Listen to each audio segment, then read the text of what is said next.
sobre a atuação da Justiça para garantir o bem-estar dos filhos que sofrem por causa dos conflitos entre os pais separados. Quem está hoje aqui falando sobre o assunto é o Dr. Elísio Luiz Pérez, juiz de Direito, a defensora pública de Vara de Família do Rio de Janeiro, doutora Gisela Freitas, Rodrigo Dias, fundador do Grupo Pais para Sempre, de Belo Horizonte, e a psicóloga Analícia Martins, especialista em psicologia jurídica. Obrigada a vocês por estarem aqui com a gente. Chegaram várias perguntas, a gente vai responder, deixar esse bloco só para responder. Eu vou pegar aqui a primeira, olha aqui, olha. Diz assim, a internauta Lu Melari, de São Paulo, diz: essa lei deveria entrar, de uma certa forma, nas reuniões escolares, ou seja, o pai e a mãe teriam a obrigatoriedade de acompanhar o comportamento do filho, mesmo sendo separados, pois, de uma forma geral, o comportamento da criança muda muito na escola. Sou mãe, passei por tudo isso, inclusive não poder ter informações na escola sobre o meu filho. A direção da escola dizia que, como eu não teria a guarda deles, eles não tinham obrigação de me passar nenhuma informação. Eu passei por isso. Acontecer? Pois eu passei por isso e tive que levar... Sua ex-mulher tinha guarda e a escola não te passava informações. Aí nós tivemos uma ordem judicial para que a escola informe. Mas a Lei de Diretrizes e Bases da Educação, ela fala claramente que é dever e obrigação dos pais em acompanhar. Então existe uma legislação. E fora disso é poder dever dos pais acompanharem os filhos. Quem não tem guarda não perde o poder de pai nem o poder de mãe.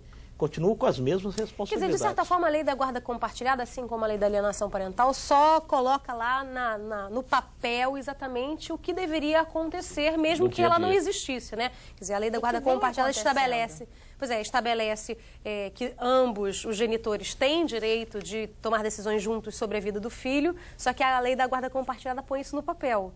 Né? E é isso que você estava querendo da escola, me deu a né? garantia de ir ao judiciário trazer uma ordem judicial para que a escola cumprisse. A lei da alienação parental, aliás, elenca no rol exemplificativo de atos de alienação parental a omissão dessas informações escolares e médicas. Então, omitir deliberadamente as informações médicas e escolares da criança, do pai ou da mãe, é configurado... É crime? Não, não é crime. É um ato de alienação parental. Evidentemente que o juiz vai aplicar a medida adequada a mãe ou o pai que é o alienador ou o médico ou a escola? Ao pai, em especial ao pai ou à mãe que está impedindo esse tipo de ato. Vamos falar aqui especificamente das informações médicas. O que o juiz pode fazer, no primeiro momento, advertir a mãe ou o pai que interrompa esse tipo de atitude. Essa mãe, ela não reside com a criança, né?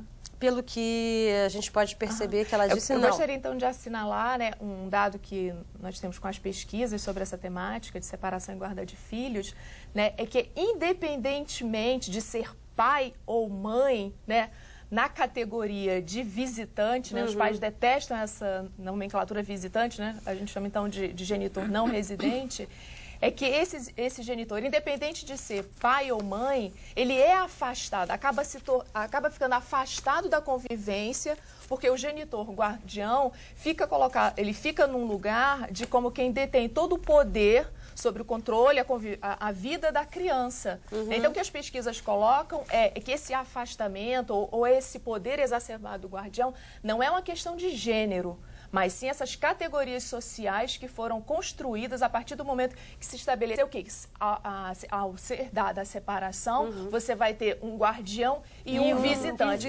O próprio Estado, ao longo do tempo, contribuindo com para essa que cultura, construiu essa cultura. E agora temos que desconstruí-la. É um processo doloroso. Estamos aqui vendo pelo que o pessoal fala e pelo que a gente fala aqui da experiência prática de vocês. Olha só, o internauta Roger Feixas, de Minas Gerais, perdão, faz duas perguntas ao juiz. Pela leitura da lei, se reconhece o direito da criança de ter o seu direito de visitação garantido, né, do pai ou da mãe garantido em relação à criança. Assim, o senhor entende que seria cabível uma ação para obrigar o pai a visitar a criança, já que é um direito dela? Primeira pergunta. A segunda, como essa visita forçada poderá gerar um mal-estar? A lei dita que a visita tem que ser monitorada. Quem, na prática, poderia acompanhar essa visita, para que ela não seja prejudicial ao desenvolvimento da criança? Eu vou começar pelo final. Sim.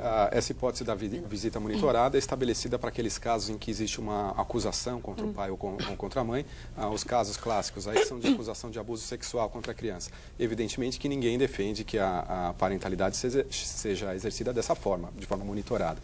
Mas durante um processo de investigação, melhor que se faça a visita monitorada com a presença de uma terceira pessoa, um psicólogo, um assistente social, para permitir que o próprio processo de investigação não seja um aliado no afastamento da criança do pai pai ou da mãe. Isso a partir da lei? Não, já havia, já funcionava assim. A lei estimula ainda mais isso. Em São Paulo, por exemplo, existe o CEVAT, que é um centro, um local onde se faz esse tipo de visita monitorada por assistentes sociais ali pagas pelo Estado.